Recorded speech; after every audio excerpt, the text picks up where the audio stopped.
Welcome back, ladies and gentlemen, inside the StreamYard Studios. It is the fight now. It is your boy Jake, and tonight I am not alone because tonight we have two incredible special guests to get a chance to join me. Two that are part of the Fighting Now crew, and I'm so lucky to get a chance to have these two.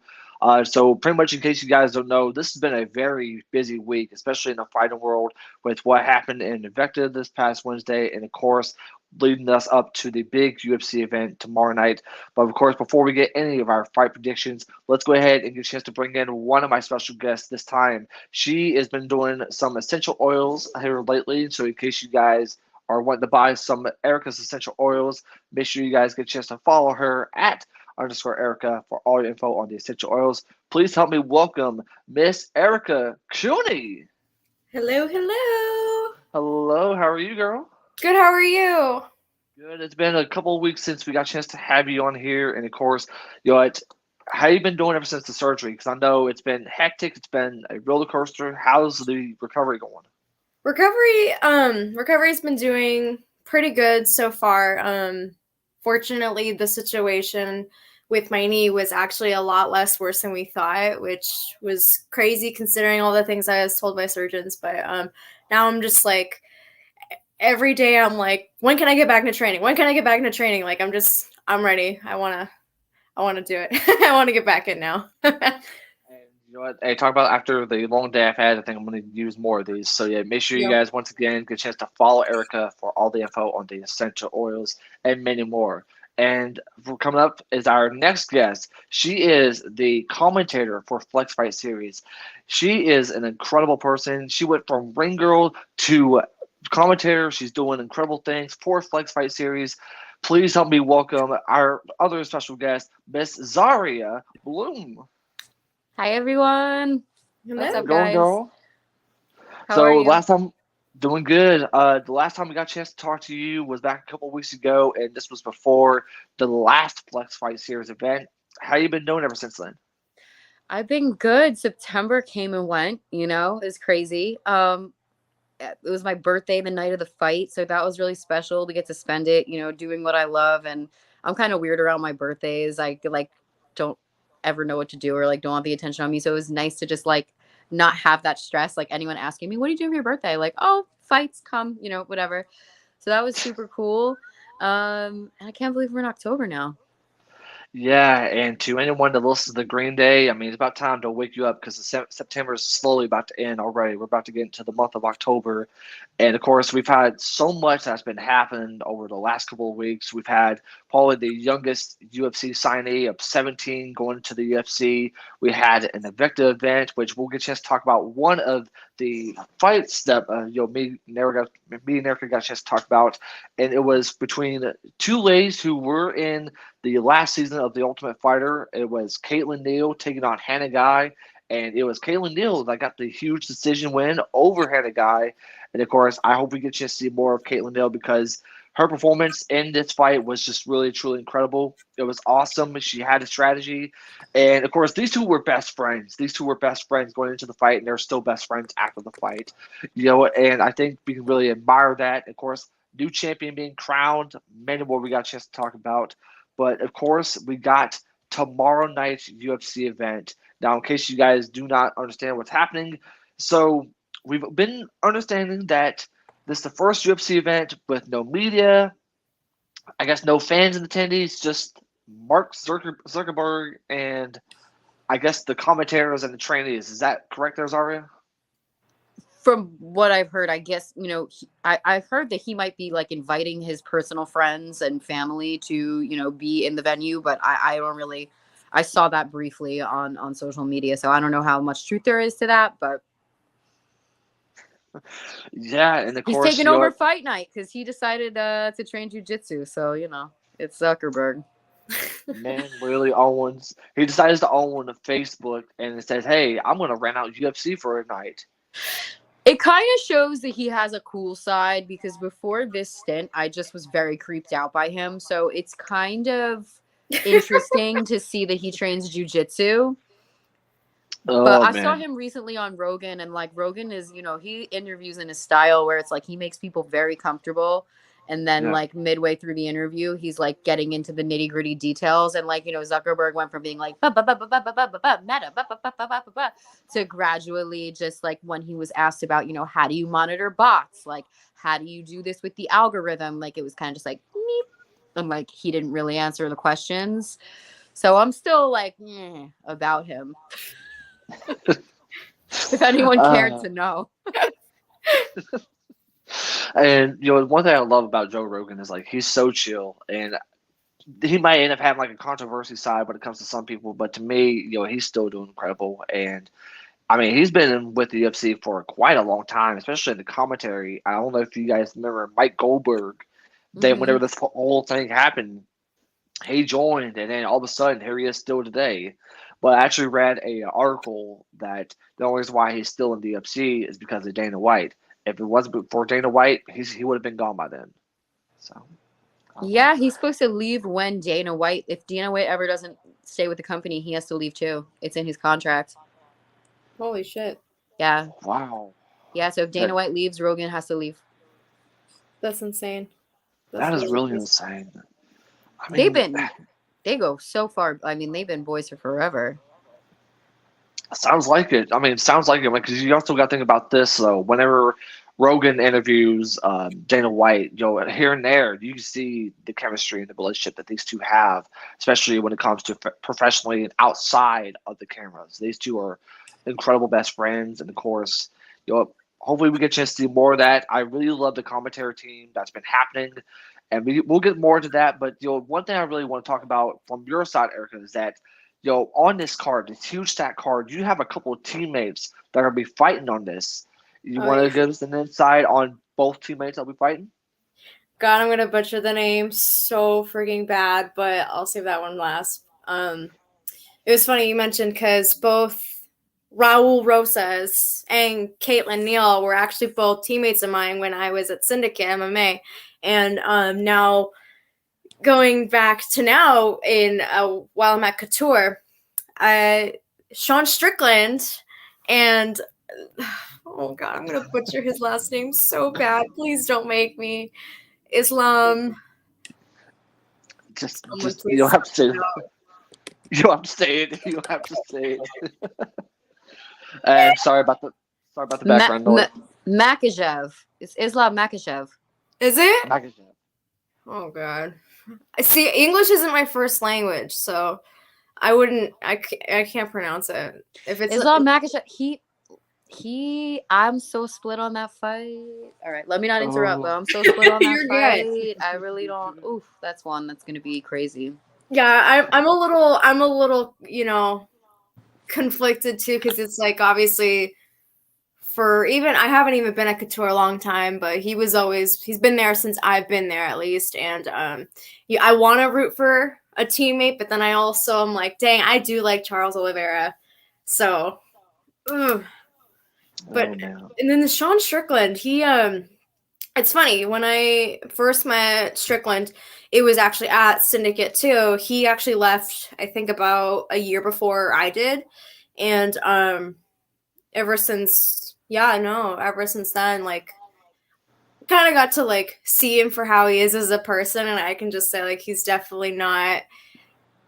What people make him seem to be is pretty accurate, but if not, I would say they don't make it as dramatic as it really is, because it's real. It's for real how he is, and it's kind of like I don't know. It's kind of funny because usually you think sometimes these people are like putting up a front for their persona for people to judge them based on that, but then it's like they're usually different, like outside of cameras and lights. But then you look at Sean Strickland and he's like literally the exact same, if not, even crazier. But I really like him, honestly. And one thing I love about this is that Sean Strickland has a huge spotlight on him tomorrow, and I'm just really excited to see how he does. I'm excited to see how your other teammate, which I'm not going to butcher because I'm bad at butchering names, but can't wait to see how that goes for both of them. I know you'll be watching. Of course, we have some debuts coming up. I butchered the last name. I forgot about the last name, but we have a female that we're fighting from Invicta who will be making her UFC debut tomorrow night. This is going to be a really huge shot for her, and I understand that she's been preparing for this. Zarya, you can help me out with this. It's Chelsea. I just ADD'd out. What are we doing? I'm Who is talking it? about, it's Chelsea something. I know she's making the debut. I forgot her last name, but Tomorrow at the fights? yeah, tomorrow in the fights, she'll be making her So they're UFC debut. actually Chelsea Chandler. Chelsea Chandler. She's coming from Invicta to make her UFC But debut tomorrow night. I was just ADD. It's so funny that you're talking about her because I'm just like it's because it's saying now on the card that she's fighting Julia Stolarenko. Yeah, there was And it a was fight. canceled, but now it's back on. I'm like the card is weird because Really? it's saying Jessica Pena and Tabitha Ricci was canceled, and then it's saying that Julia and Chelsea was canceled, but then right above that, Julia and Chelsea are listed again. So maybe just the one fight got scrapped. I mean, it sounds like the one fight got scrapped because I did see a couple of photos from Chelsea's Instagram that her flexing, and I know she's making her debut tomorrow night. So it did get scrapped, and now I guess I don't know if it's a different opponent, but either way, though, Chelsea will be fighting tomorrow night. So It's weird because I'm looking at events on UFC and it's not even put on there. Yeah, it's if you just type into Google, the whole fight card will pull up. Okay. But yeah, so maybe they got a new opponent, but she is listed. It says she's canceled, and then she's listed again having the same opponent on the card. So that would be if they do fight the second fight of the evening. It would be. I think so. And one thing about it, though, is that I know that she's been preparing for months to make her UFC debut, and it's finally going to happen tomorrow night. I'm excited about that because for anyone who has not seen Chelsea from Invicta, she is incredible. She has been doing an incredible job. She's gotten a couple wins here and there via TKO, and of course, I think there was one via knockout. So expect to see the best from Chelsea tomorrow night. Now, who is her opponent again? Julia, and let me take my time with saying her last name right now. Let me just take a deep breath. Julia Stolarenko. Julia Stolarenko. I hope I said it right? I think so. Yeah. Okay, so since we're already talking about this, all three of us, Zarya, I'm gonna start off with you. Between Chelsea and Julia, who do you got? I mean, Julia has a lot more experience as far as cage time. Mm-hmm. She has a 10-7-2 record. Wow. But I think Chelsea, Chelsea is 4-1. Yeah, she's 4-1 in Invicta. So this is going to be a huge task for Chelsea. I think Julia definitely has, she's more comfortable in the cage. She has that experience. So this is going to be, they're giving her Julia, to test her, and she's going to have to show up. To me, though, one thing I noticed about Chelsea is that she's always working on the ground game. So if Julia could be able to step away from that, then yeah, maybe Julia will have a shot. But if it goes ground, it's going to go to Chelsea. So as far as this, though, between the experience and the rookie, I guess you might as well call her a rookie. Who do you got between these two? I'm going to go with Chelsea. You're going to? All right. Miss Erica, who do you got on this one? I mean, I'll be honest. I personally don't know either that too well, but I'm going to look at it statistically, and I'm going to say Julia would outweigh with experience, and usually you would think someone with more experience would definitely, like Zarya said, like is more comfortable in the cage. And I've seen it on numerous occasions. I mean, we've been outweighed sometimes too, and we were surprised by the underdog being the one who ends up winning the fight. But I would say, like, for an example, with like the Macy Barber and Roxanne Modafferi fight, I remember Roxanne being the underdog on that fight, but she had way more cage time. She had way more experience, and for me, I would probably say my best bet would be Julia for that, just statistically speaking, at least. Well, you know what? I think I might as well write down who we got as far as that one. But to me, though, is that I feel like Chelsea, even though she has like a 4-1 record, it's all about the moments. It's all about how she'd be able to handle being in the cage with someone with so much experience like Julia.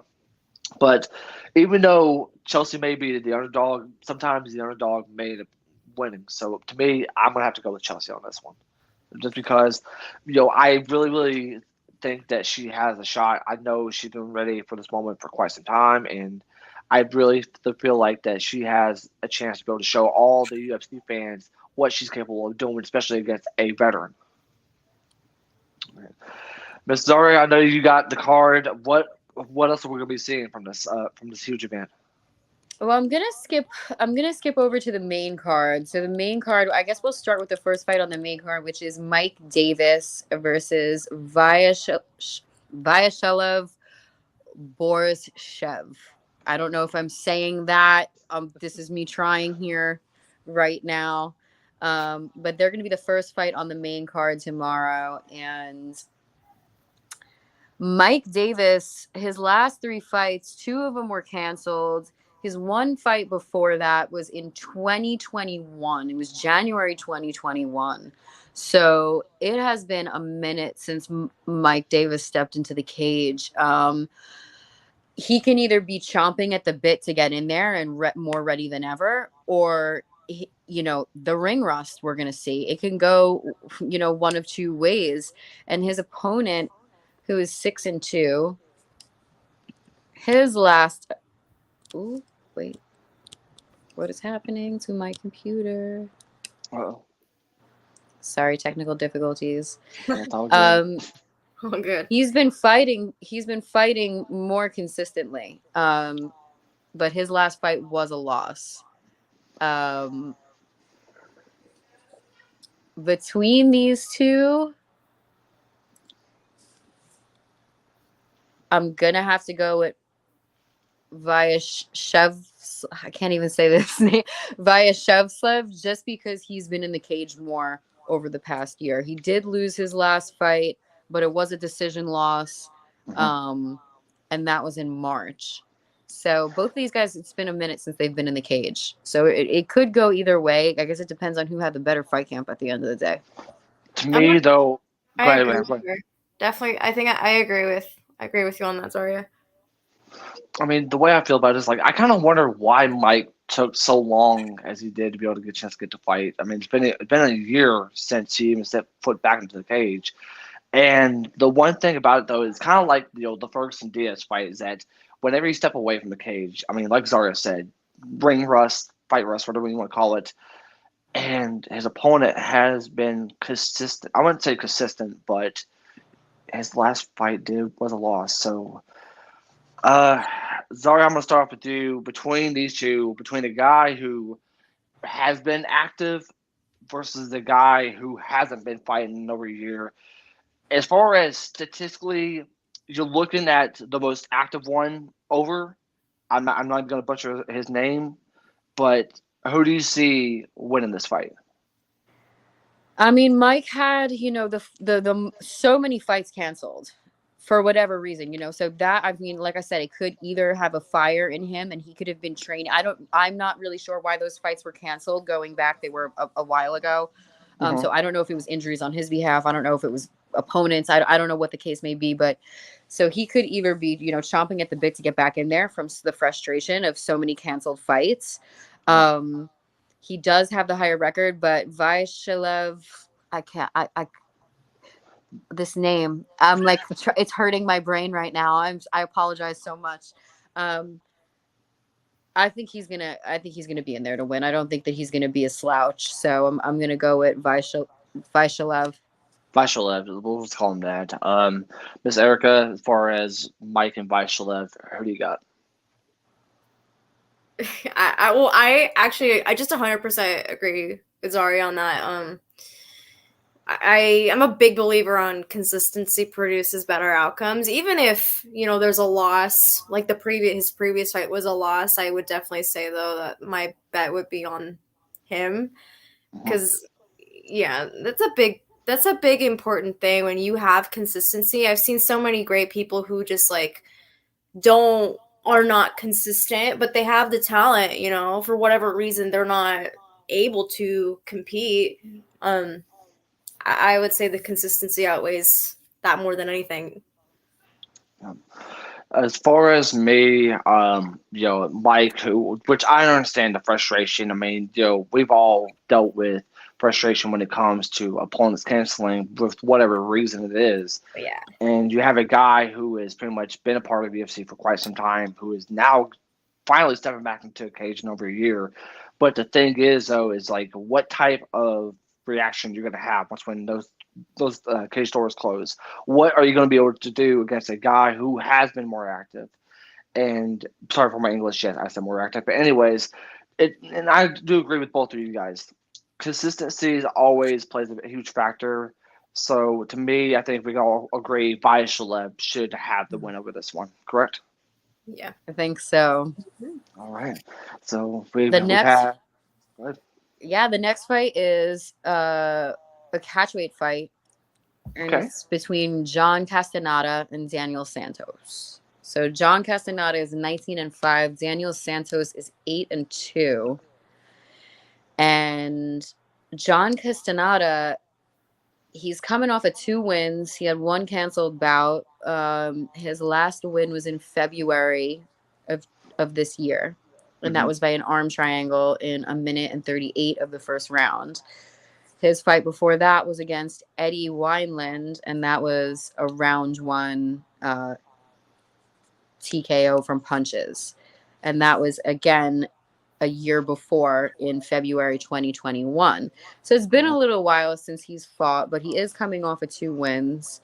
And then Daniel is coming off of a loss from Julio Arce. So Julio Arce is a very good striker. He's actually from out here in New York. And that was a unanimous decision loss in April of 2022. 3 fights were canceled for him before that. And then in 2019, he had an armbar win over Nazmabek Suv.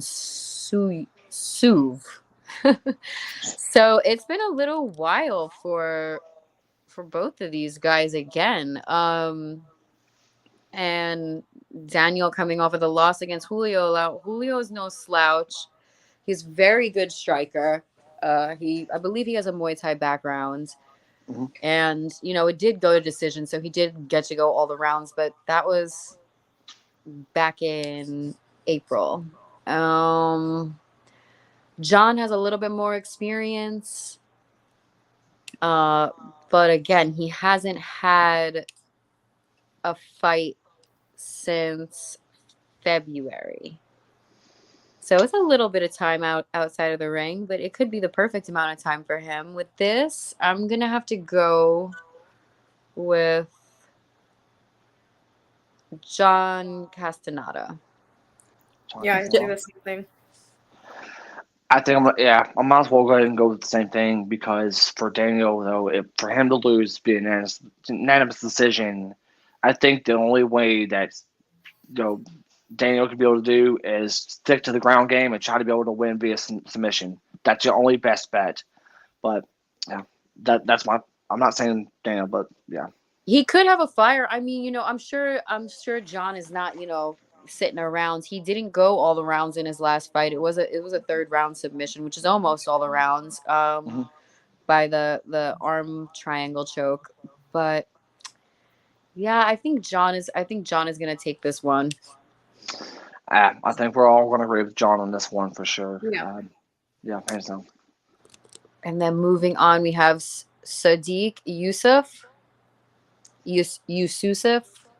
versus Don Saneas. So let's see here. Oh, the experience is almost like the same. Look at that. That's only. Dang, that's. Oof. Oh, that's a hard one to. Ooh. Did you see that? Yeah, that's like 12-2, 12-3. Yep. But I mean, Don has been on a tear all 2022. He's coming off of 4 wins. I'm sorry. He's been extremely consistent in fighting this year. So he has unanimous decision wins, TKO win, strike win, another TKO win, all in round 1. So this fight is going to be the test for Don. We're going to get to see if Sadiq takes him out of that first round. If he can make it, if Sadiq gets out of the first round, then we're going to see how Don's going to be how the cardio is and how everything is going to be looking. Because he hasn't been out of the first round all year. Wow. So he's on a tear.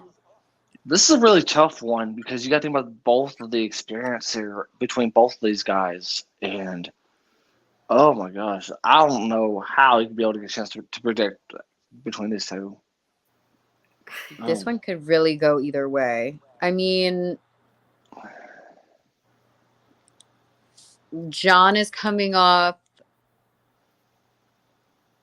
Oh, my computer. I'm sorry. My computer is like freaking out right now. The records are very close, but Don has definitely been more active than Sadiq. So I'm going to go with Sadiq on this one. I'm sorry, with Don. I'm going to say the same thing too, actually. Yeah, Don seems to be like, this is his moment. Just based off these last 4 fights. But if he doesn't have the cardio, I'm sure he has the cardio, though. We'll see, though, right? He was very active in Cage Titans, actually, now that I'm looking at his past fights. Like, a lot of his fights, or the majority, are Cage Titans.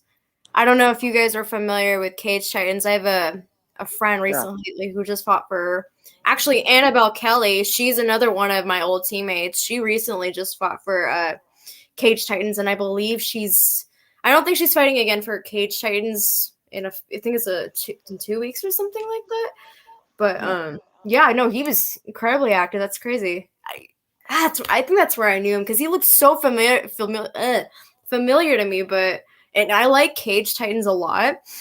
But yeah, no, I would have to definitely go with Don on this one, actually. And the man is literally coming off of 4 wins, and that is really, really impressive. Yeah. And to me, I'll say why not. Give me Don on this one. I think we're all just going to have to agree that as far as cardio, this is all Don's. I really feel like that this could probably end early, but then again, it probably could go to the judges. This is one of these fights where anything can happen. I mean, we don't know if it can end in the first round or if it can get to all rounds. So, right. So we're all in agreement on that one. Look at us. We're like a whole team over here. There's no debating tonight. All right. So next up I think it's because a lot of these fighters, they haven't fought in a while. Like that's the kind of the theme on this card. A lot of these guys have not fought in a while, and now they're getting their chance to get back out there. So, hey, in front of Zuckerberg, what do you know? Like, and I mean, what would you do with Erica if they were like, look, your fight, no one's going to be there except Zuckerberg? I mean, I wouldn't honestly, if that was the case, I wouldn't really put too much effort into who the hell is going to be fighting. So, well, it just looks like the theme of this is going back to consistency and statistics. Because, like, if you look at what was the one we were just talking about, John Sadiq versus Don.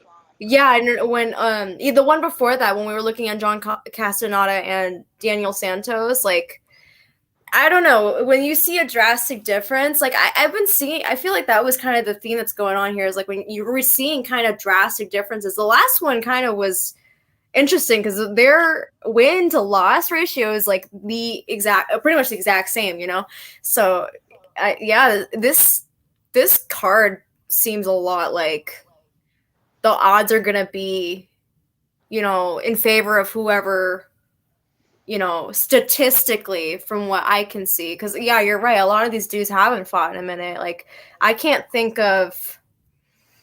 Yeah, no. Definitely. Yeah, no. I just like. I kind of wonder if Dana just like says, okay, well, he looks at the fighter list. Okay, he hasn't fought well. We'll go ahead and put him against this active person. He hasn't fought. Like, I don't know what. I guess there has to be like a lot of work to put these cards in, because this is probably one of the most unique cards we've seen in quite some time. But I really feel like that it's going to be the most active against the less active. Who's going to be the one that gets the win? And I feel And like we're going to see a lot of hungry fighters out there.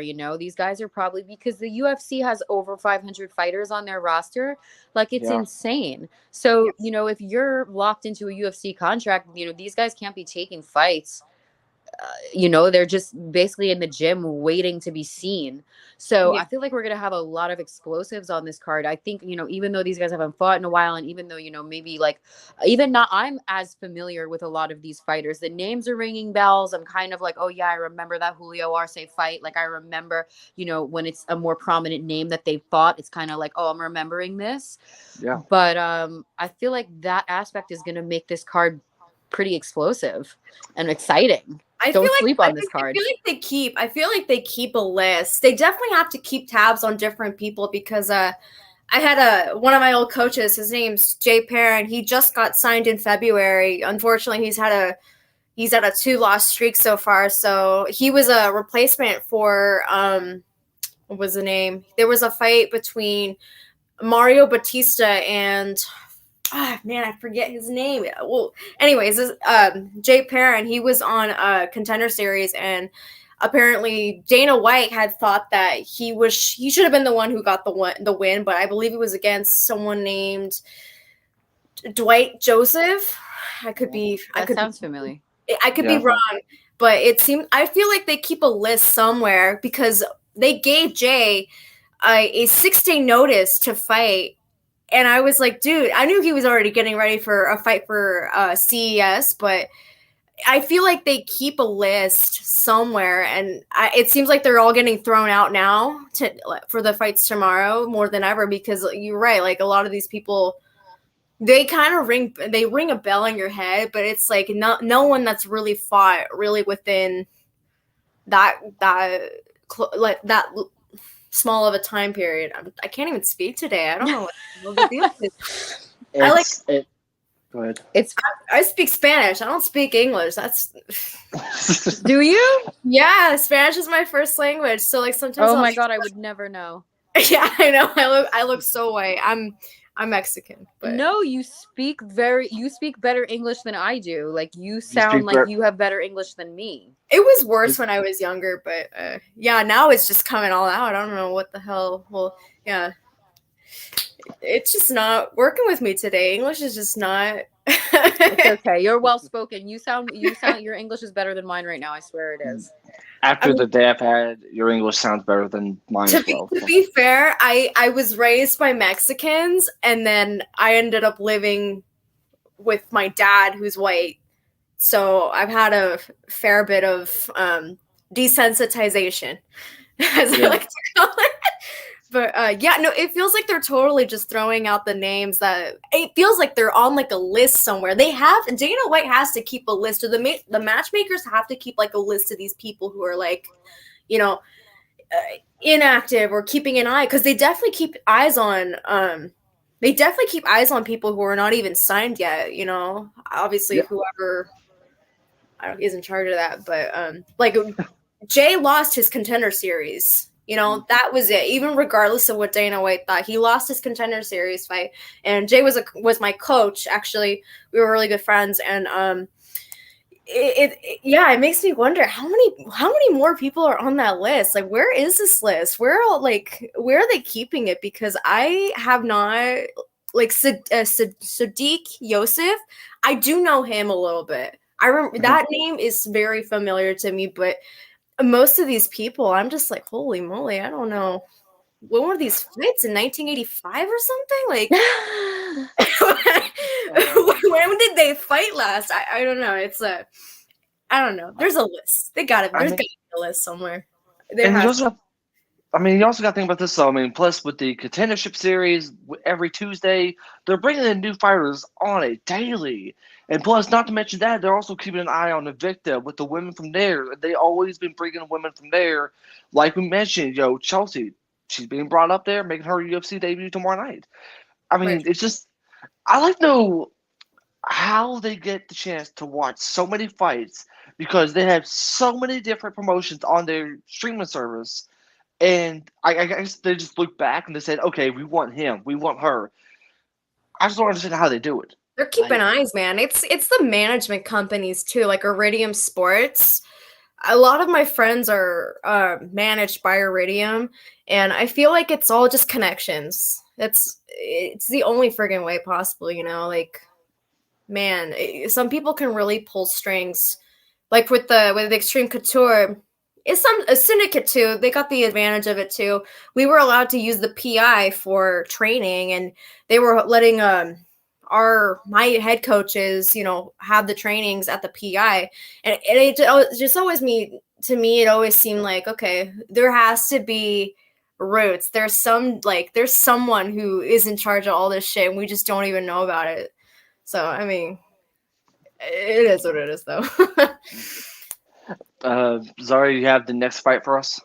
I do. So we got Rayoni Barcelos versus Trevin Jones.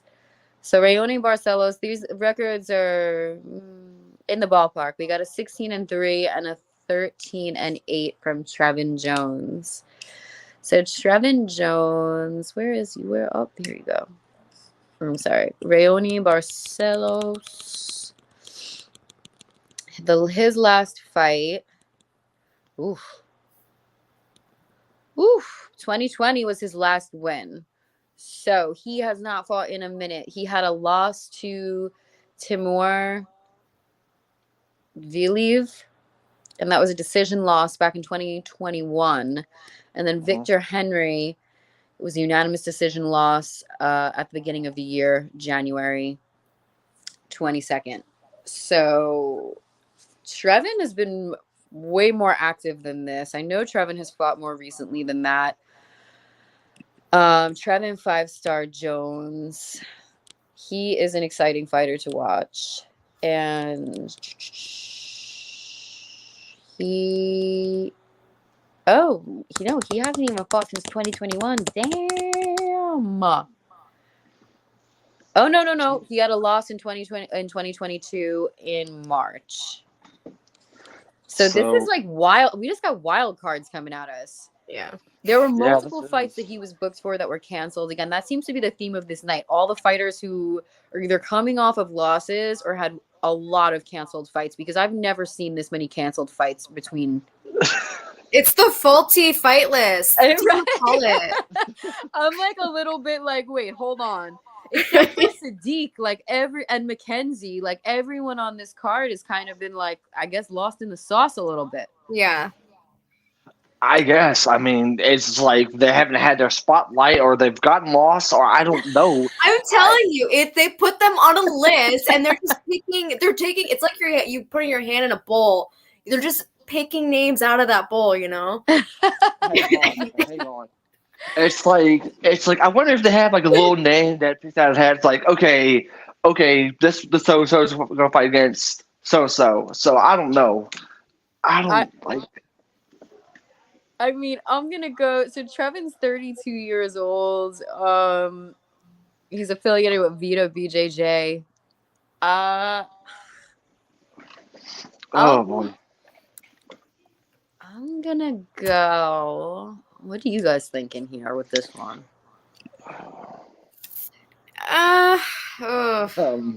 We have a 16-3. I'm gonna go.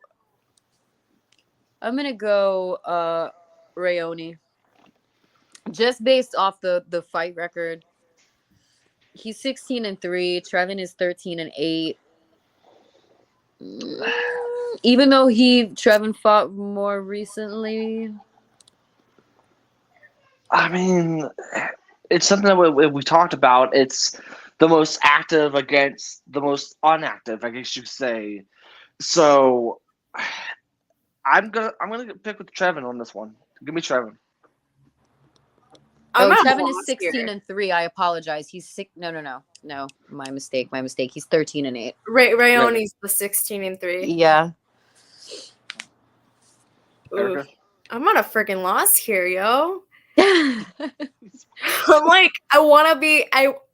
Oh my god, me preaching about statistics. I want to shove that down a hole now, because, I mean, yeah, you look at the 16-3, 13-8, but then Trevin was.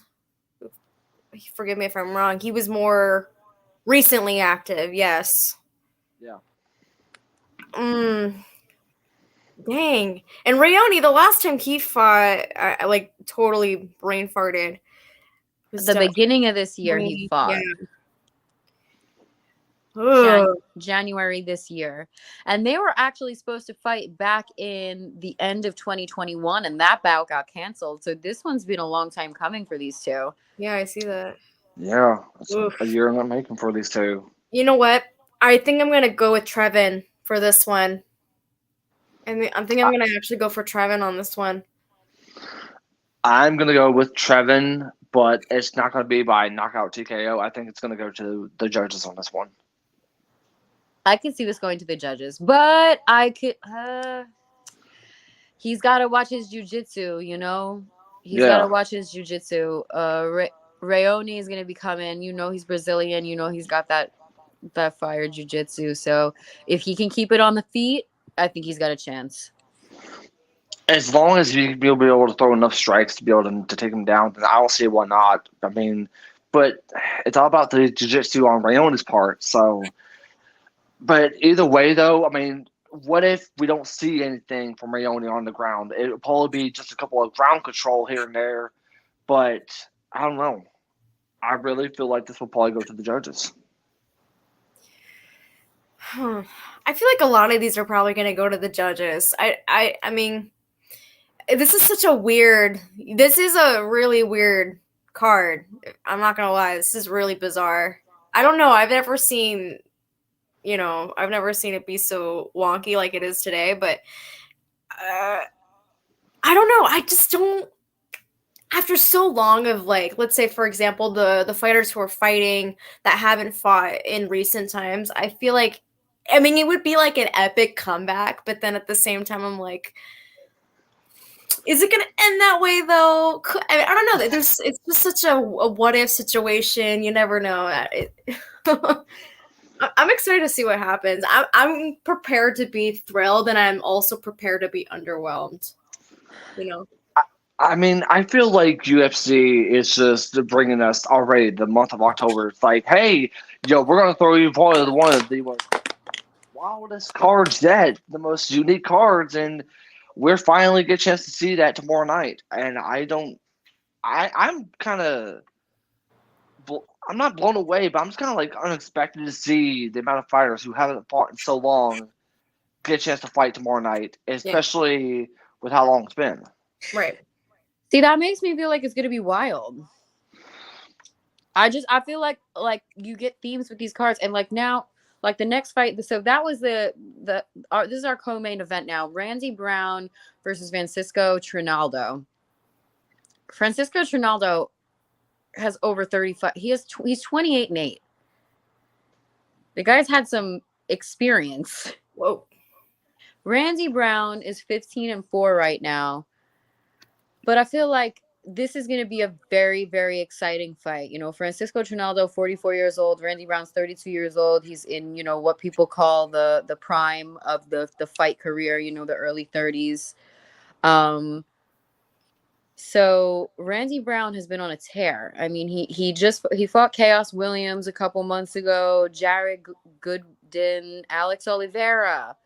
He had a one-arm rear naked choke in 2 minutes and 31 seconds of the first round. So Randy Brown has been doing his thing, and he's been on a tear. So even though Francisco has all of that experience, and he's been pretty consistent too. He fought back on the Oliveira card the same night that Randy Brown fought. He has a win over Danny Roberts, excuse me. And then he has a split decision. So his last few fights have been decision fights. Yeah. But he hasn't been as consistent as Randy Brown has been recently. They both have those submission wins. I'm going to go with Randy Brown on this one. I mean, this in a way is a little bit like a gatekeeping fight, but I think that Randy Brown is going to pull through on this one. I don't want to say that Randy Brown is he's the younger of the two fighters, but he's certainly not like up and coming. He's had plenty of fights in the UFC. Yeah. But I think it would be spectacular to see Francisco at 44 years old get the win. For sure. Yeah, I mean, to me though, this is going to be one of those fights where it's like you won't see much on the standing side, more of just the ground control and ground game. And with both of these habit submission victories, I really feel like this is going to go to Brandy on this one. And Yeah. to me though, this is going to be a bold prediction. I do see Randy Brown with a submission victory in round 2, in the second round. I like that prediction. Because you really can't see much between the two in the first round, but by the second round, somebody's going to make a mistake here, and then if somebody makes a mistake, they're going to capitalize it. So to me, I really feel like Randy has that shot. If he got himself a submission first round victory, he can be able to surprise us all with what he's got coming up for tomorrow night. So give me Randy Brown, second round submission victory. Who's the underdog for that fight? I would imagine it's Randy Brown. It has to be. Yeah. 28, what, correct? Yeah. I would assume because Randy Brown's younger, you would think, 30s is that prime. I don't know. I've seen a lot of fighters tier down. No, it could be Francisco actually, because Randy's ranked number 16 and Francisco is ranked number 33. Oh, Jesus! Shit, that's like a really big jump right there. 31. I apologize, but I feel like this could be a fight to. Holy crap! This is weird matchups. These are some weird How did they get? Okay, this is a joke. Please know this is a joke. But the amount of times that Dana White thinks about these fights, I wonder how he thinks about them. Either he's doing his cooking videos on Fridays or what the man is doing. I don't know, but the dude is thinking crazy on this one. This is one they weren't expecting anyone to sit here and dissect. Yeah. They're like, it's just a fight night. No one's going to really. I'm feeling lucky in my betting odds right now. I never bet. I always just do my fight picks. I never actually bet with real money because I'm not a gambler like that. But I don't know. We'll see. Oh my God. And then we got the main event. We'll see because it seems like Eric is speechless. No, Trinaldo. I guess Trinaldo's a southpaw. Wait, yeah, Trinaldo's a southpaw. I don't know. I tend to go for southpaws because it's like sometimes if you're not adjusted to, just as a fighter myself, if you're not adjusted to also training as a southpaw, your partner, your opponent, if they are southpaw, it totally will throw you off your game if you're not prepared and ready. But I mean, even with someone with that level of experience, I'm sure they would. But you never know. Sometimes they throw shit and you're just not expecting it. I remember one time I broke my nose from an unexpected kick that came flying from a southpaw, and ouch. Yeah, that was not fun. But let's go ahead and get to our main event. Zarya, take it away. Yes. So we have Mackenzie Dern versus Zionon. I don't want to be jumping the gun here, but I feel like this is a breeze for Mackenzie Dern. I feel like the UFC is trying to really build Mackenzie Dern. She's marketable. She is not only that, she is crazy ground game. She's beautiful to watch. Anytime I see Mackenzie Dern do jiu-jitsu in the octagon, I'm like, damn it, I want to be good at jiu-jitsu. She is just phenomenal to watch. She is so technical, and I think that she's going to get this done in the first round. Erica? I mean, I want to go for Mackenzie on this one as well, just because I'm much more familiar with her than I am with her opponent. And then I look. Jan is coming off of 2 losses. Okay. And one is from a ground and pound crucifix. Ooh. From Carla Okay. Esparza. Granted, it was Carla Esparza. Mm-hmm. Yeah. But, I mean, unless Mm. she really stepped up her ground game, I think, Mackenzie's just going to do what she wants in the octagon. You know I what? think It's going to have to be Dern for this one. I don't know. It just, for me, it seems that, yeah, if it gets to the ground, I would for sure say, no, overall, I'm going to say Mackenzie. Fuck it. to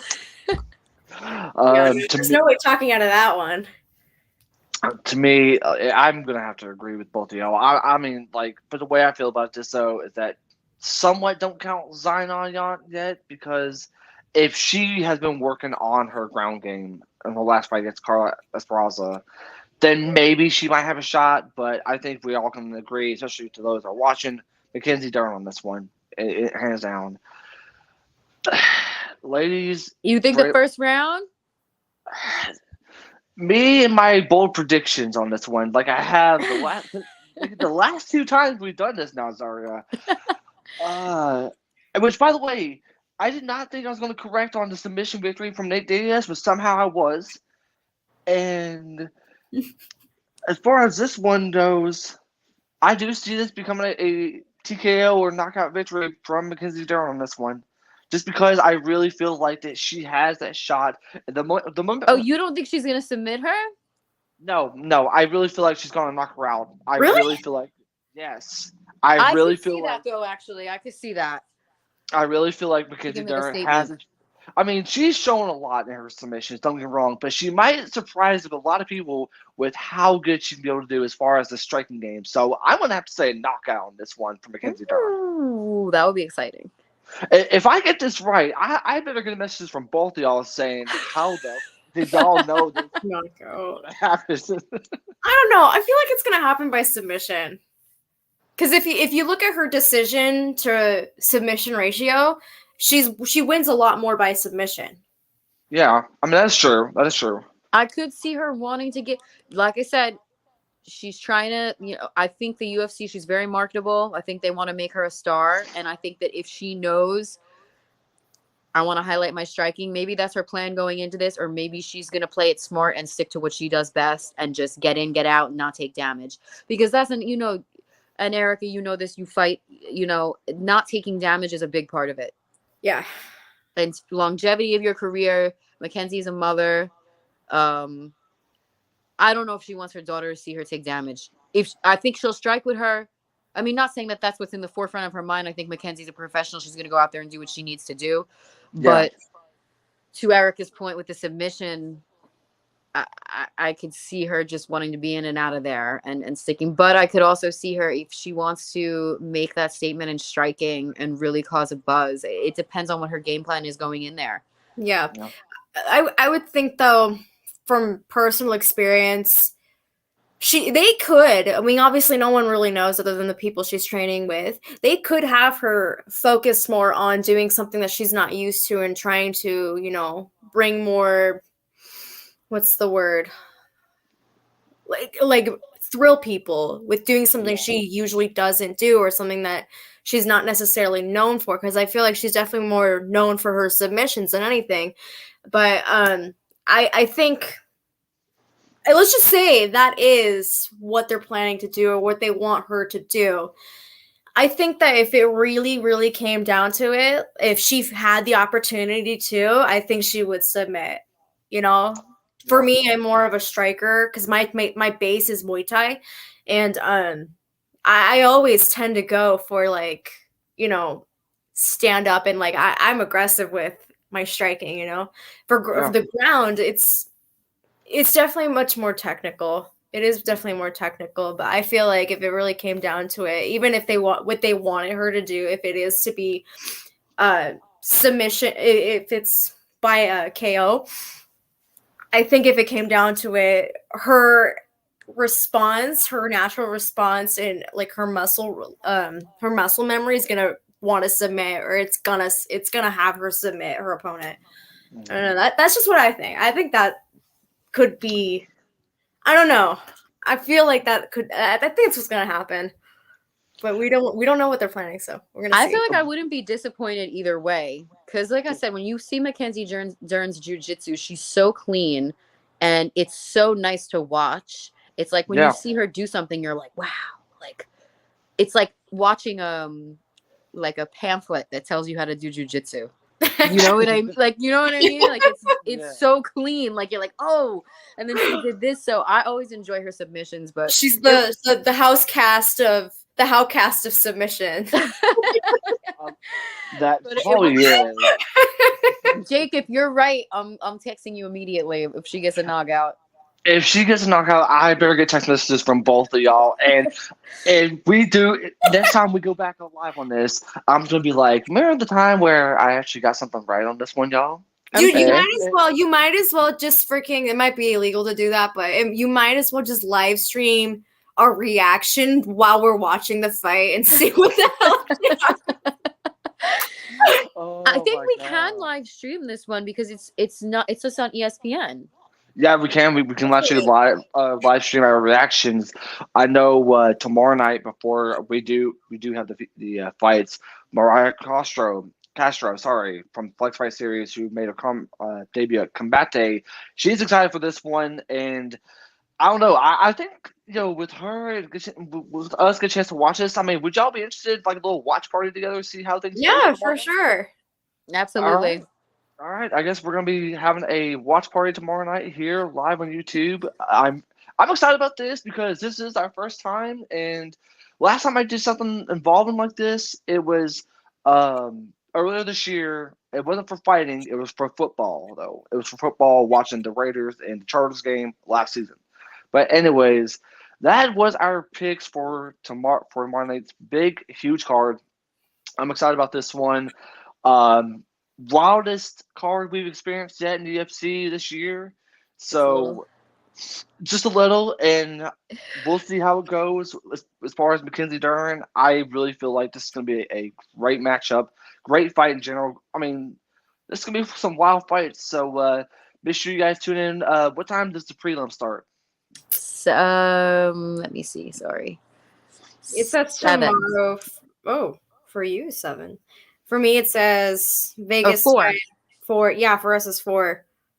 So then we'll get on here between around 7:30 before the main card starts to get our final thoughts and reactions on what to expect with a wild night. If you guys remember with the Ultimate Fighter finale, it was all finishes. I don't know what can we expect. I really feel like, who knows, this could be an all submission night we're going to be talking about here. So I don't know, but either way, this is going to be a wild one. And by the way, real quick though, in case you guys have not got a chance to follow both these two, I'm going to start with Zarya first. Make sure you follow Zarya at Zarya Bloom on Instagram. And of course, we can't forget about Miss Essential Oils herself, Miss Erica. Make sure you guys get a chance to follow Erica on all the info on the essential oils. Make sure you guys reach out to her and buy yourself a bottle of these. Incredible. Ladies, real quick though, and one thing I didn't really thought about, and this actually popped up on my phone, is that this is the last day of Suicide Prevention Month. This month has probably taken a toll on us. Erica, you especially with your surgery. What's something that we all need to look forward to going into the month of October, especially mentally? Zarya, you have anything to look forward to? Yeah. Oh, so much. This month was there was a lot of ups and downs for me in this month, and I think that the general lesson that I took away from it was that success is never a straight line, but you will never fail if you never quit. So you have to, I think, just apply that to yourself all across the board in life. And definitely I leaned on my support system a lot this month. I'm going through just changes in my life, financially, business wise. Everything is kind of very up in the air for me. I have no sense of stability right now. So just anyone who feels alone, or like they can't talk to anyone, or is maybe going through a rough patch or something like that, like try to connect with people, even if you're just watching podcasts, or if you're watching like these live conversations like we're having right now. Like try to watch things that make you feel better, and get outside viewpoints, and then just anyone that you can talk to, or if you need to call. I saw something which was incredible. They changed the suicide hotline prevention number, and the calls increased because it's an easier. Do you know what that number is? I completely forgot. I think I it's don't. like 311 or 811. um but definitely just talk to someone, because everyone needs a support session. I'm sorry, it's 988. So they changed it to 988, and it's the calls went up. They're getting, which I guess is a good thing. I'm not really sure how that goes, but just talk to someone. Always talk to someone. Don't hold things in.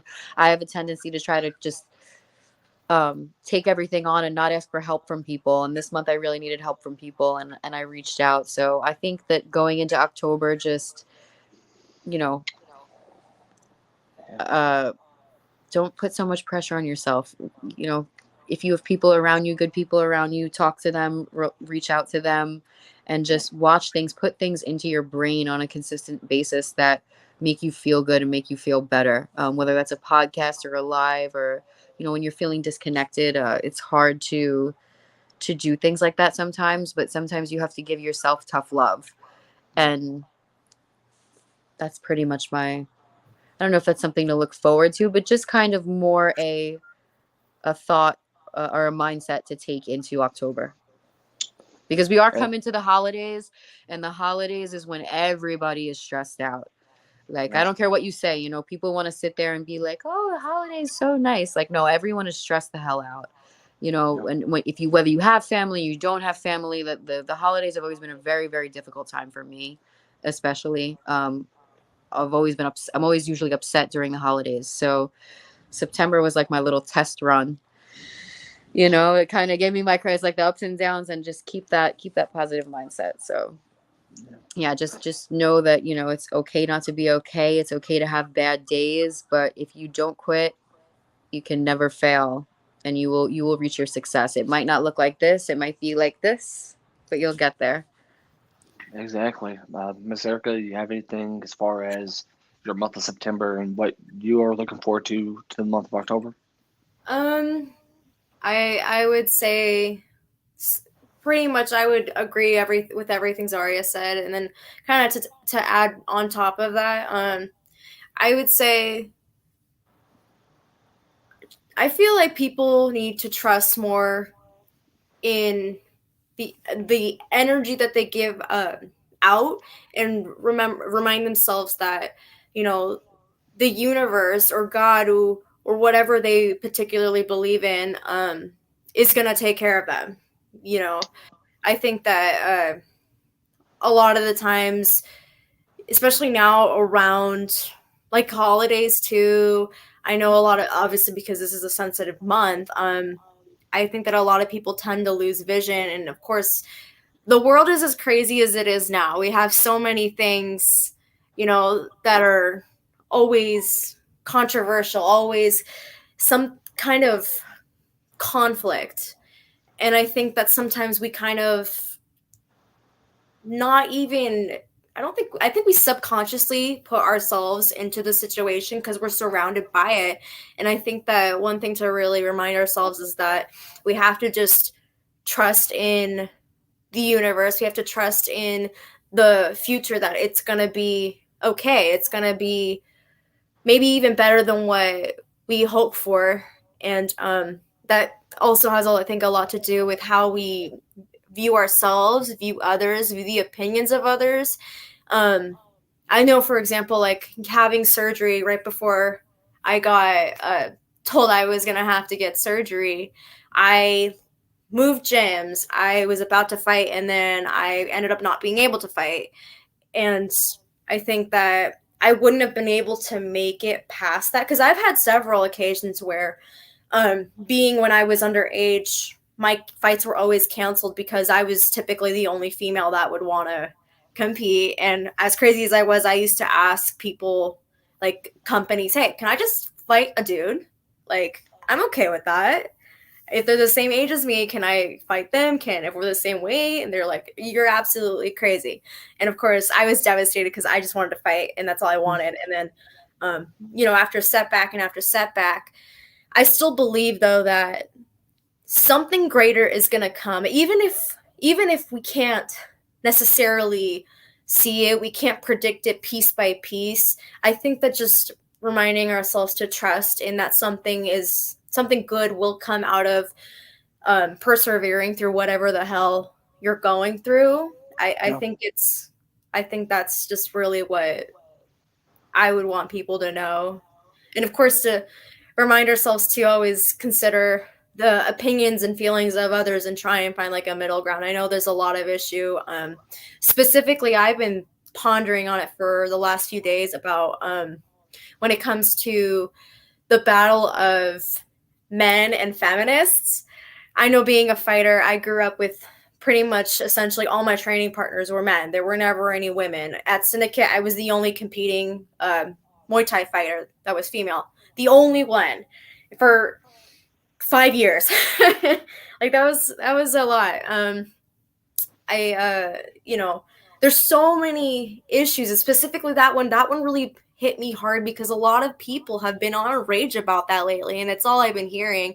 And I think that we have to remind ourselves, we have to remember that everyone has their own opinions, but to be able to move forward and not create a mess of the world as it already is, I think we have to open our minds to how others feel, open our minds to how others perceive things, and find a middle ground. I think that's pretty much what I would want to say. As far as like my end, before both of y'all joined me whenever we went live, y'all couldn't even tell that there was anything wrong with me. But, we've all had those moments, especially like today, because like my depression hit me really, really hard. I'm not afraid to openly admit that because there was like a lot of times where, like to me this month, I would get into this place to where, I just break down. I would just break down. But the one thing that keeps me going is the platform that I've made and the friends that I have. I mean, if you talk about a group of friends I have an enormous amount of friends and family from, the community that I admire so much. And what really kept me going by the end of the day was the fact that I get a chance to be on here with, two out of so many amazing friends, and these two have really made an impact in my life because it's them, it's Jordan, it's Keena, it's Lauren. There's so many other women who have really inspired me to be able to keep going through all this, because that's what I had to tell myself when I was breaking down at work, is that I have to keep going. I have to keep going because I have so many things in store. Like tonight, I feel like I was ready for tonight just to get a chance to be surrounded by family. And that's something I really feel like everyone just needs to do, is that if you're in that place to where you feel like you need to just break down, just go to someone, go to a family member, because they are open arms. They will be there. And the thing is, though, that most importantly thing is that you're not alone.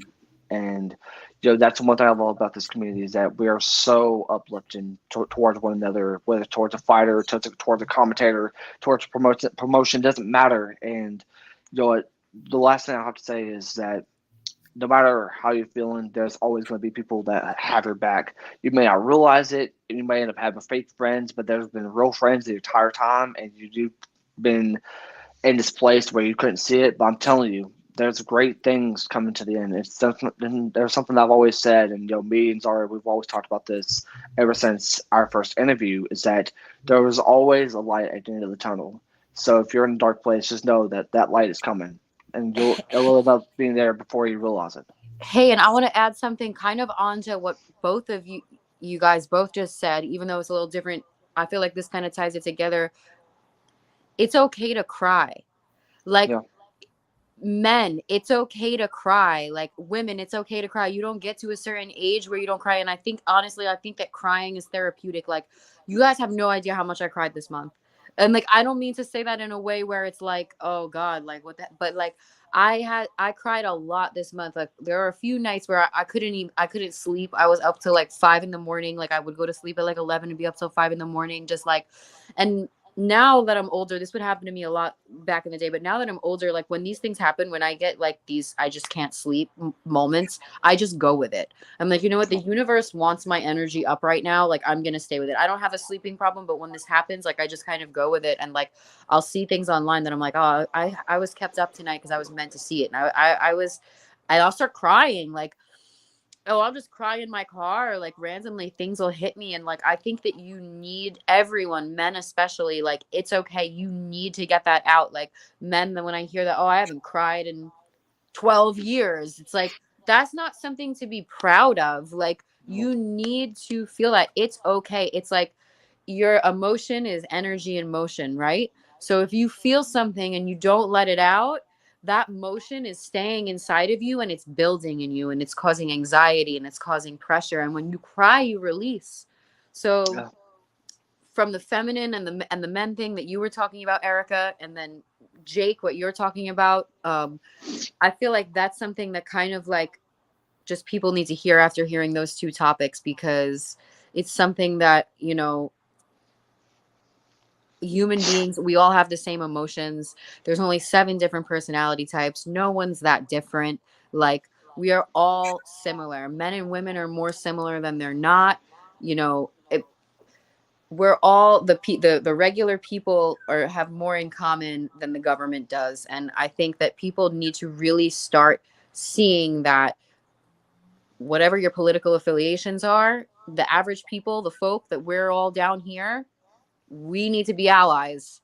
We Right. don't need to be allies with the government. And I think that other Yeah. countries, since they've been around longer, kind of have that picture painted in their head. So there's not as much division among the societies because they already know, okay, like we need to be on the same team because those people eating caviar sitting up there are not. And I think these issues with feminism are just, you know, these little bells, these little like things that don't really matter. They matter, but they're just used as tools to create more division. And I think that if people just start crying more when they need to cry and focusing on themselves and how they can enrich their own lives and the people around them. And like Jake said, he has this show. That's something that when I was crying and in my bed and I'm like, I don't know how I'm going to make money. What am I going to do? This whole month I've been stressing about money. You know, like, what am I going to do? What am I going to do? Oh my God, I'm 30 years old. Like, I don't have this, I don't have that. But then I was thinking about these conversations I had with Jake and then the other Erica. I would love to speak with you sometime on my platform and do a conversation with you as well. I'd like to. Speaking with these female fighters, I'm like, they're so excited. Like, there's other people out there that what I do is making an impact for them. And that kept me going. But everyone, it's okay to cry. It's good for you, and it's actually makes you more strong when you do cry because you get that out and you can move past it as opposed to running around like a little kid, you know, a child that never grew up or whatever. Right. Yeah.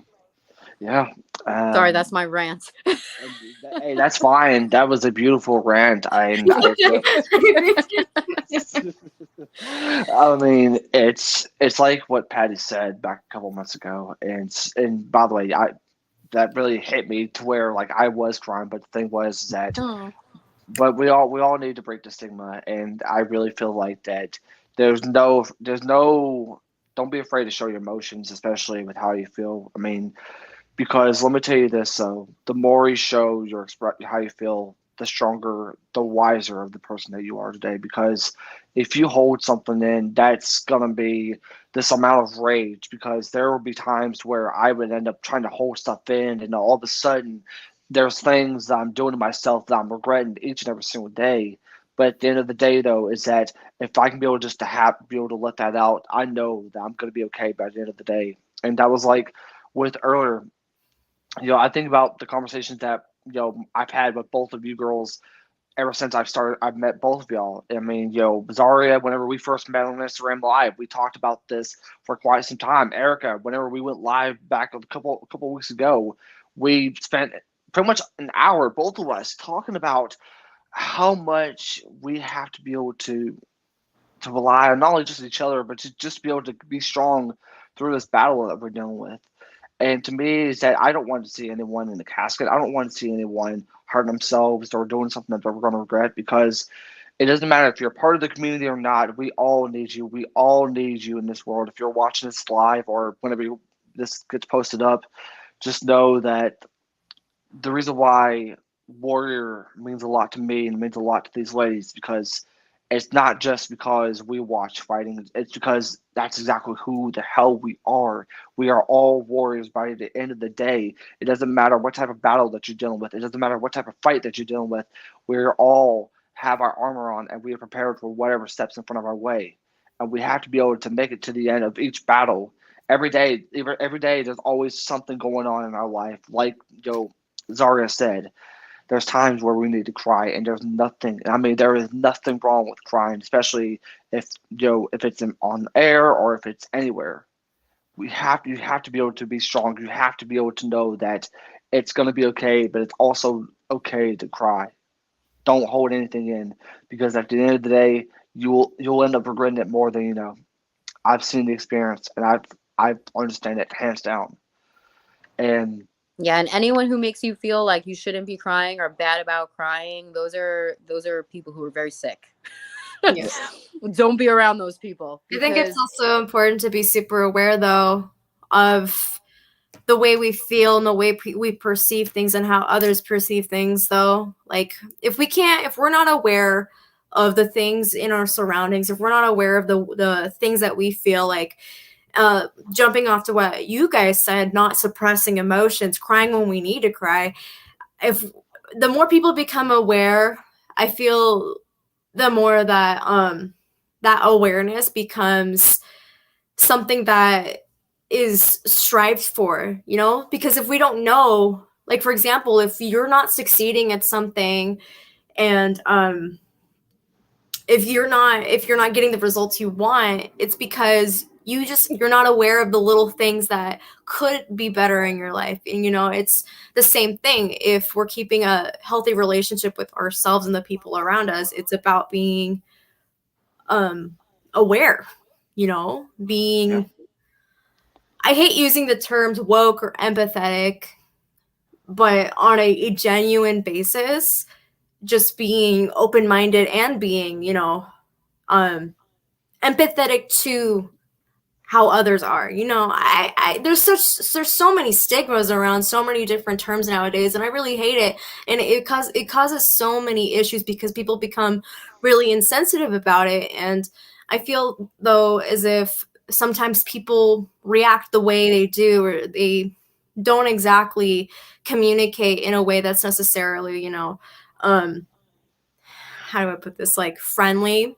Like, I've seen it so many times where people get so butthurt or frustrated over things that, not necessarily they agree with, if it's someone else's opinion. And I feel, though, sometimes it's because people are lacking awareness of, hey, there's something underlying that is there that I can do for myself, something I can do to fix it.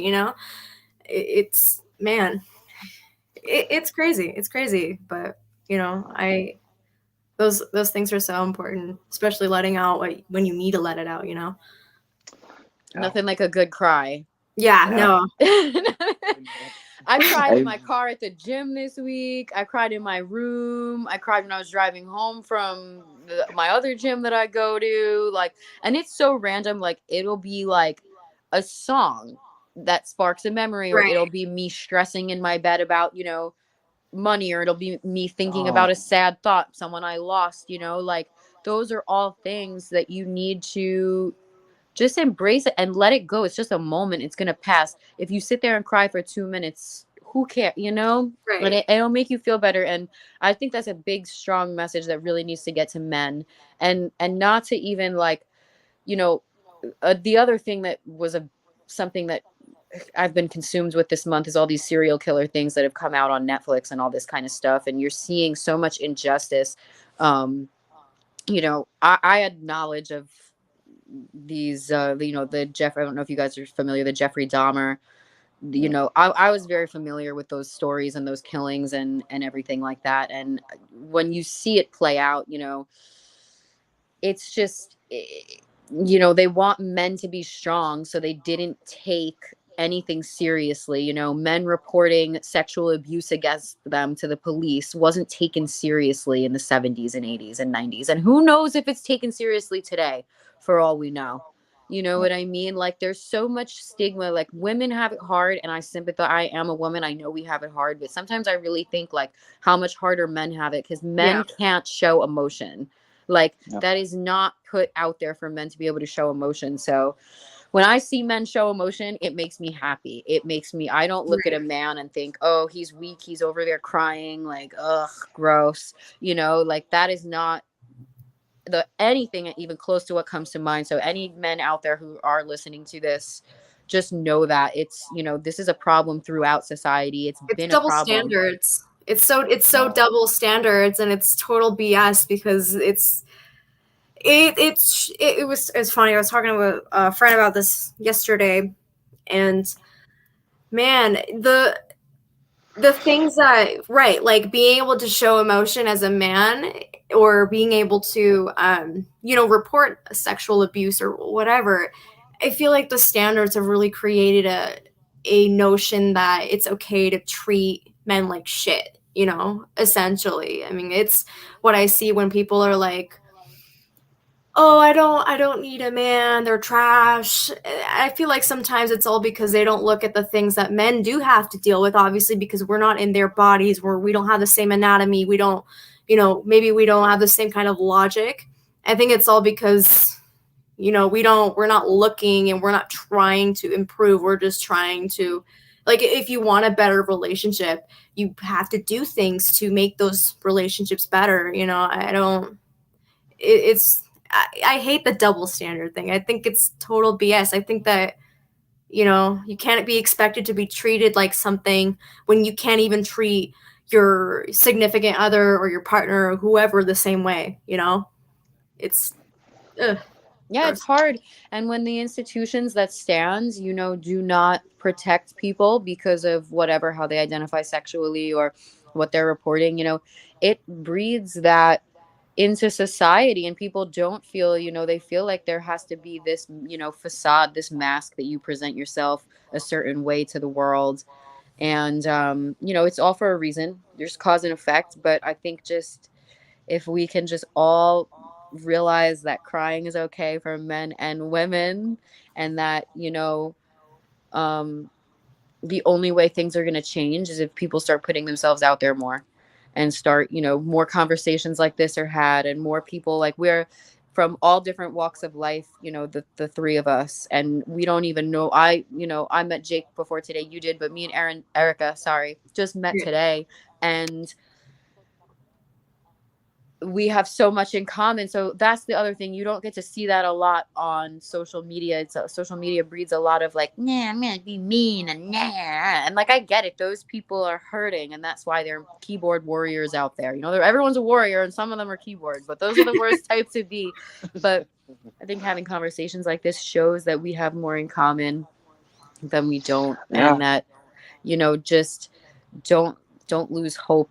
People aren't all, it's one of people always say like, oh, I hate people, or I hate this, or I hate that. But like, I think at the end of the day, like, we all really need each other, and we need to figure out a way to see our similarities over the differences, which the media and the government is keeping us polarized for reasons. And it's easy to feel isolated because of that, but it's not real. Yeah, I mean, to me though, it's like I had a saying when it comes to dealing with people all the time. It's like, it's from a Slipknot song called "People Equal Shit." That's like the first. I know Slipknot. And that's like the first thing that I think about is like, people equal shit all the time, especially with my job and everything. But I do agree with what you said. I mean, we all need each other, even though people don't realize that. But it doesn't matter what you believe as far as as far as politically, we are all human, and we are all the same person, and we are all, really need to get a chance to, grow together as human beings. And, the fact that we get a chance to have these conversations is really incredible. And I think we definitely need to have more of these later on, because it can definitely happen. And I think, we could probably see more out of us three, because we have had the chemistry tonight and what we're talking about. Unexpectedly, this wasn't even something that we thought about. But whenever I'm, the one behind this, and I see something like this, it's like, okay, hold up, it's the last day of September. This is something that we got to talk about here. Mm-hmm. And I think the more that we start doing these, the more that people that are struggling out there as much as they are can be able to understand that we are a platform to where we understand you. We are a platform to know that it's okay to not be okay. I mean, hell, man, I literally just cried right in front of the entire stream. I mean, and I'm not afraid to admit that. I'm not afraid to share my emotions because it's like Zarya says, it's like whenever you see a guy cry, it it touches you more than you'll ever know. If it's just a breakup or if it's just depression, doesn't matter. It's just you see something that you don't really see, especially from men. And I hate to admit this, but it's like there's always going to be those guys where it's like, oh yeah, I'm big, I'm tough. I mean, I don't cry.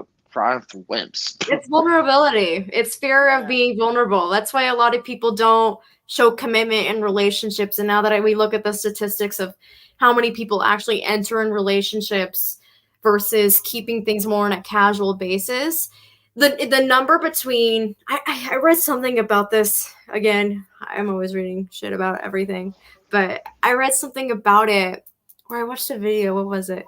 Anyways, the rate of which commitment and non-commitment is going, it's like it's completely like commitment is dropping because if you're not satisfied in a relationship, if you're not satisfied, you're not going to be able to be in the relationship or a friendship or something. And it goes back to the double standards. It goes back to feeling like you can be how humans are meant to be. Humans are obviously emotional creatures. I mean, I'm not too familiar with emotions when it comes to animals. Maybe parrots. I have a parrot and that thing is aggressive and it's very obvious to tell when that thing is aggressive or pissed or whatever.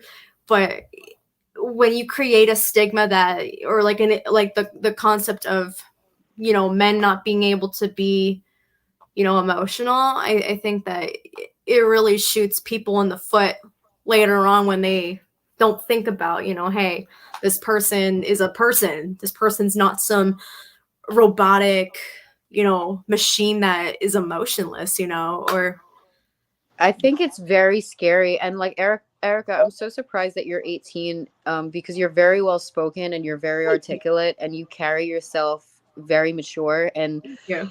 I am sure that Kate is a blessing and a curse at this point of your life. Yes. So we'll leave it at that. But yes. So I think for your generation specifically as well. I mean, I'm 33 years old. Like I am, almost, what is that? 20 years old, 10 years old. I can't do math. 15 years older than you. I don't know. Something like that. But I'm a lot older than you. So like your generation, you guys always had social media. There was never a point where social media didn't exist, and it makes you feel like real life isn't real life. And I'm noticing just from talking to people around your age and talking to men around your age specifically, like I had a conversation, there's young kids in the gym. If I'm rolling jujitsu, they just graduated college or, they're 18, 19, 21 years Right. old, whatever it is, that age range I'm talking about. So like, let's say 19 to 22.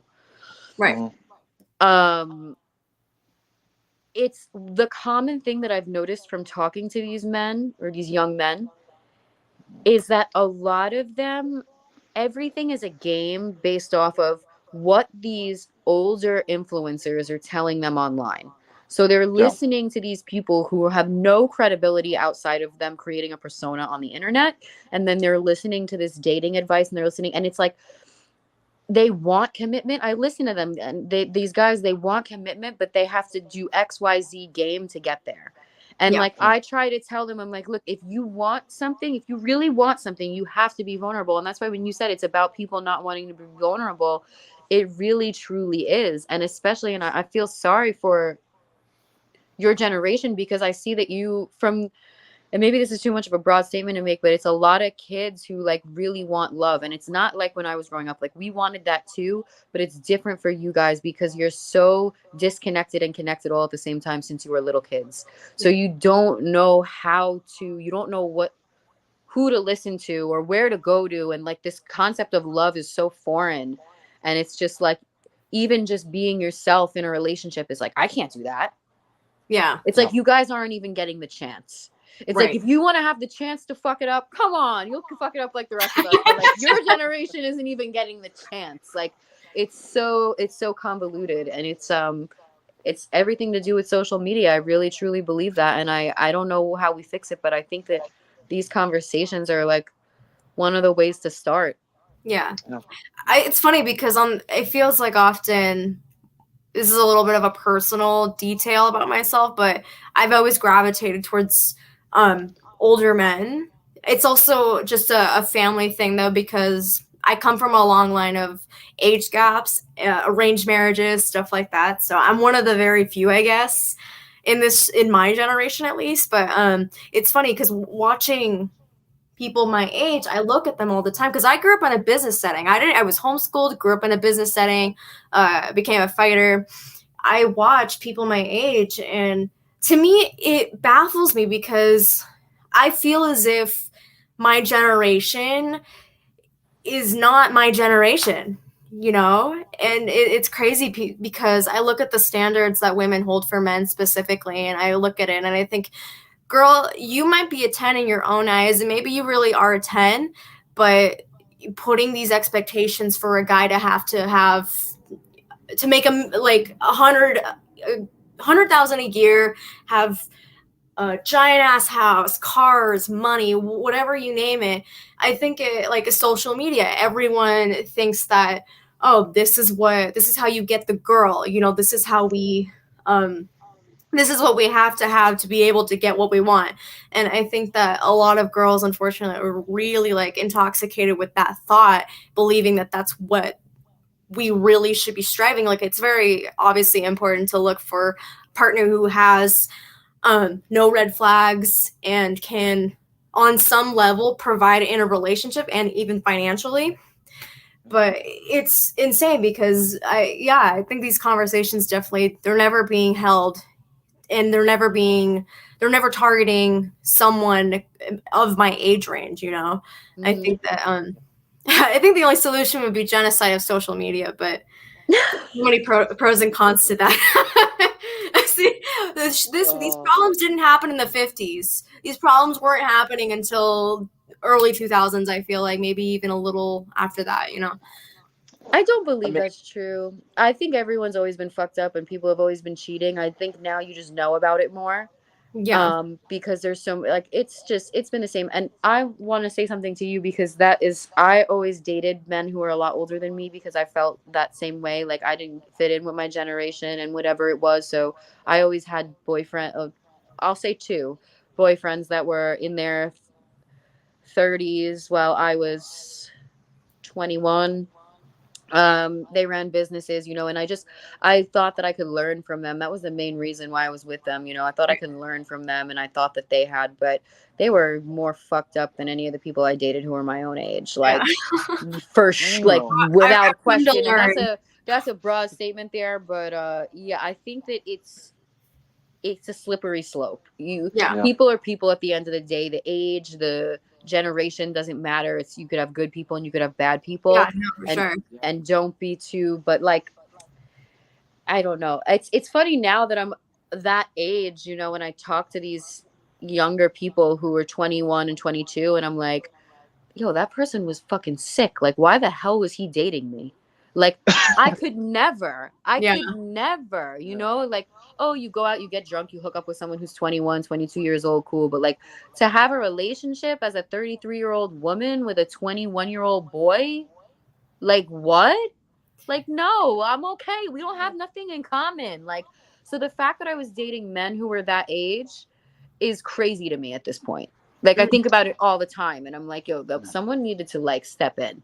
No, I think about it too often. Somebody No, honestly, I think about it too so often. I I always feel just, a responsibility, you know, and like yeah, those people, and I'm not trying to throw men under the bus right now, but like it's not a gender thing, it's not a sexual identity thing, it's not a it's there's good people and there's bad people, and I wish that that's what the focus would be when people talk about things, but people want to break things down into boxes. Oh, well, you know, it's because they're this, or oh, it's because she's that, and it's literally there's good people and there's bad people, period, the end, bottom line. right. See, see, the thing is, when it comes to like this generation of guys, and this is something I've noticed, being at 27 years old, and I've noticed that there's always going to be guys that are nitpicking on they want like a certain type. To me, I just wish like that there were more people who are like more genuine, who actually show the heart and show that it's okay not to be okay and all that other stuff. But it's also the thing is about loyalty. I think that's something that men kind of lack on the most. And I'm not even downgrading men at all, but I really feel like that there's gonna be a lot of guys that probably cheat on you, and that you already know about it immediately the moment you start dating. So to me, I really feel like this generation of guys just you don't know what to expect. You either find someone who will treat you good, or you'll find the right one someone that will treat you like shit. Other times, I mean, it's your time that you pretty much wasted, and I really feel like we've lacked on a lot as far as the men's side. I hate to say that, but I feel like we have.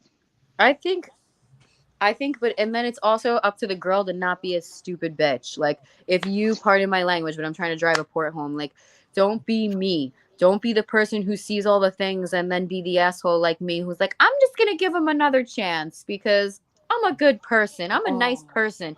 They deserve a second chance. They deserve a third chance. Like, don't be me. Like, learn that lesson when you're young. Like, I'm 33 years old. That took me such a long time. Oh, you're not here doing charity work. Like, I do not need to be Captain Save a Ho. I do not need to give everyone 50 fucking chances. Like, it took me so long to get that. And then it also, you know what I think it does? It messes with your mind, because if you're dating someone who isn't the most healthy person and they're telling you bad things about yourself, and this is something that older men would do to me a lot. They would say to me, well, who's going to date you, Alex? You have, my full name is Alexandra, but Zarya is what a short portion of it. Like, who's going to date you? You have so many issues. You don't know how to act.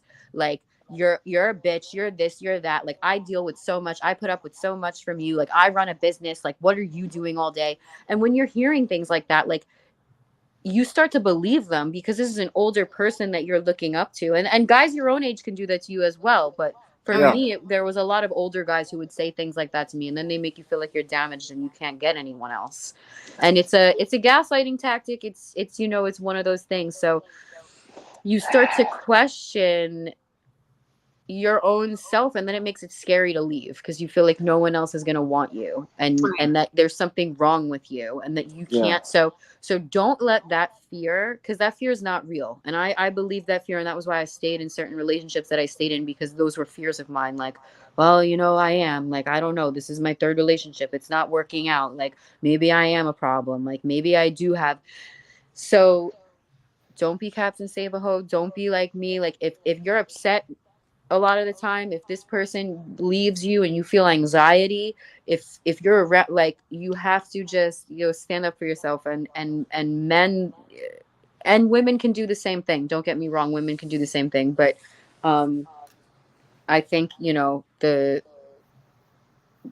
men not wanting to be vulnerable is a big part of the amount of cheating that goes on. And it's just statistically speaking, like, yes, women cheat, yes, women do all the same things that men do, but statistically speaking, women are getting raped, killed, and murdered by men yeah. 10 times more than men are getting, you know what I mean? These are just things you have to look at, and not to drag that aspect into it, but